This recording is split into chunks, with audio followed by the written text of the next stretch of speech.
Welcome back, Kevin's Mobile Repair. Got 2007 Honda Accord. We are doing a starter. This will be a how-to video on what to do. Here is our new one. She fits right inside here.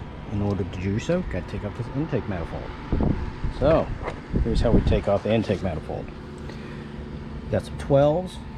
Got 2 bolts up here, or 2 studs right here. So these are going to be nuts, and then 1, 2, 3 12mm bolts. What you do is you're going to have a tube right here, disconnect it, take off your map sensor. I just disconnected the throttle body so that way I didn't have to disconnect any of the hoses, connectors, anything like that. So it's the same thing, going to be 12. You're going to have 2 studs, which are going to be 12 nuts, and 2 bolts, which are also going to be 12. And I just take the throttle body up and out of the way, disconnect your breather tube, just pick it up out of the way. You're going to have a 10mm bracket right here for your can't remember what tube that's for. That tube is going to go right here. Disconnect your clamp, move it up, take off your 10, move this bracket out of the way. There's going to be a 10 right here that will go right here. You will take that 10 out, you will move this bracket out of the way. You'll have a major connector like yay, which attaches to this bracket right here. This bracket is facing like this. See this little stud right here? That's going to have a 12 on there and a 12 down there on the block right there. Take off the 10 nut, comes right here. Take off, 12 nut and 12 bolt. Take this bracket out. Then this whole intake just lifts itself up.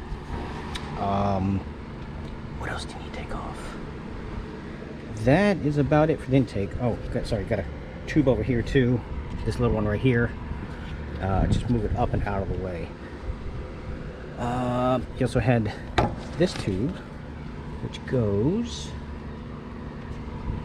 somewhere. Oh, goes right there. So that gives you clearance. Move that out of the way. The whole thing can lift straight up. For the bolts, this thing is going to be, if it's a factory install, it's going to be stupid tight. The bottom is going to be a 17, so I recommend getting a big ratchet like yay,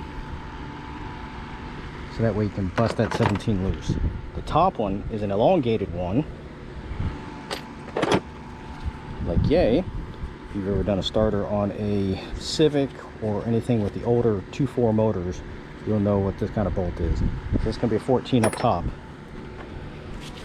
The nut for the power supply is kind of hard to get to because where it sits is right here, so you can't get to it and you don't want to take this tube out. So what I did is I took the bolts out to get the starter up and out of the way. Then you can get to that 12 very easy. I disconnect your knock sensor so the whole harness itself can move up and out of the way just the same, and pull the starter right out through there. Going back together, just reverse procedure. And I recommend also replacing the gasket just due to the age of this car. The metal ones usually don't have problems, especially if it's on a newer mileage, but this is a 2007, so we are putting one on for this one. The gasket for the throttle body is a paper one. As long as it doesn't rip, it'll be okay. Other than that, should be about it. Oh, and also make sure you don't forget to disconnect your positive side. Otherwise, you'll cause some issues when you take that thing off. But other than that, any questions, comments, please feel free to let me know.